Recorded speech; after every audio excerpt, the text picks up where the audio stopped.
Hey friends, Sean from Draft Therapy here, and on today's review for you, it's time to get diggity with it.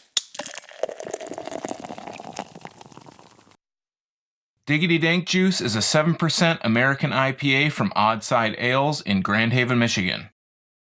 I've had just about every dank juice variety there is, and it's no secret that I'm a huge fan. It almost feels like Diggity Dank Juice is the culmination of what Odd Sides has been doing with this whole New England / American IPA dank juice experiment that they've had going on.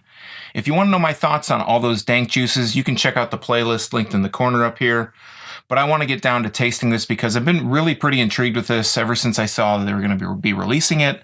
Let's take a look at the can design real quick. It is basically their whole kind of dank juice thing, but it's the Diggity Dank Juice, so it's a little bit more special. Rather than having a white and off-white and black label, this one is gold and black.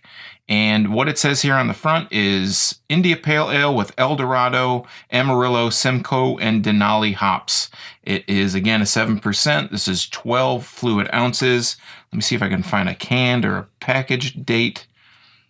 I do not see one, but I can tell you for sure that this is pretty fresh. This got canned. They announced it just maybe a week ago, maybe a week and a half ago, and I found it as soon as I could. I know I'm not one of the first people to find it, but I found it relatively quickly, and rather than keep talking about it, I'm just going to open it up. I got my IPA glass here, and this is a 12-ounce can. Whoa. Let's give it a little bit of a whiff here. Smells really, has a little bit of a piney characteristic and has definitely that dankness to it just in the scent out of the can here. Smell maybe a little bit of tropical kind of scents out of it. Gonna attribute that to the Amarillo. I've been kind of reading up on the hops, and one of the ones that kind of not only caught my attention, but one that I was kind of reading up on was the Dorado, which I believe is kind of like I want to say it's got a tropical fruit and kind of piney aroma and scent to it. Maybe that's one of them I know had, I think it's this one has sweet citrus, like a tangerine and citrus kind of general smell to it. A lot of head on this. I noticed with this IPA glass, if I pour it into the side and not straight down the hatch, it hits and creates a lot more head. So this has a nice white head. It's got really dense bubbles on the top. It's really tightly packed on the sides. There's kind of medium bubbles. They're kind of more medium. So, but on the top, densely packed. And let's give it a better smell here.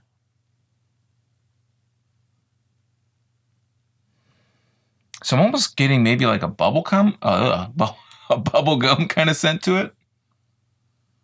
I'm getting that citrus, obviously, that kind of dankness that you get out of dank juices. It's kind of reminding me a little bit of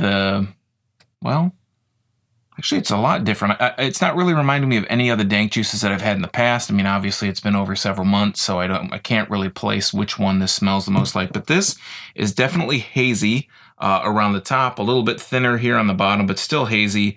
Really small amount of carbonation coming up off the bottom. And let's give it a taste here. Cheers.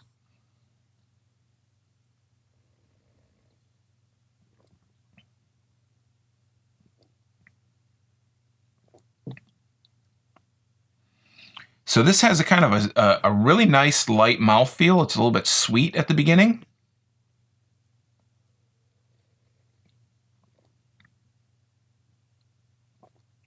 It's a little sweet at the beginning. It cascades, it kind of crests, and then you get a lot of citrus, kind of bitter, hoppy bitterness. Not getting a lot of pininess out of it, more citrus kind of bitter, and then it kind of releases, it relinquishes all that kind of citrus bitterness, and it gets to be sweet again. And the aftertaste is definitely like a tangerine or maybe like a bit of a citrus zest, like an orange zest. Let's give it another taste.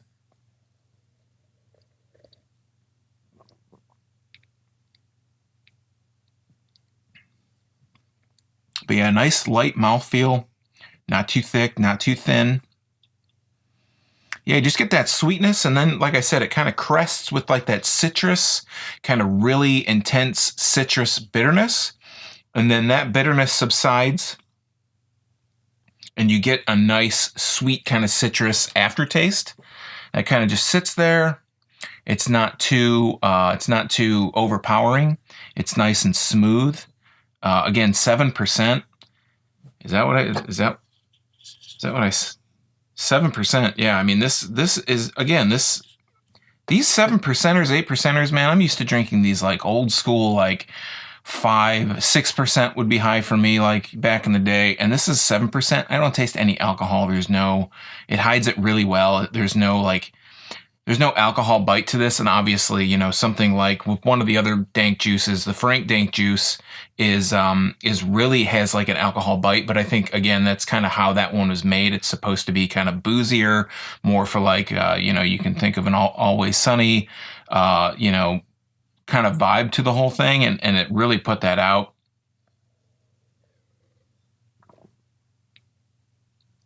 This one's definitely crushable.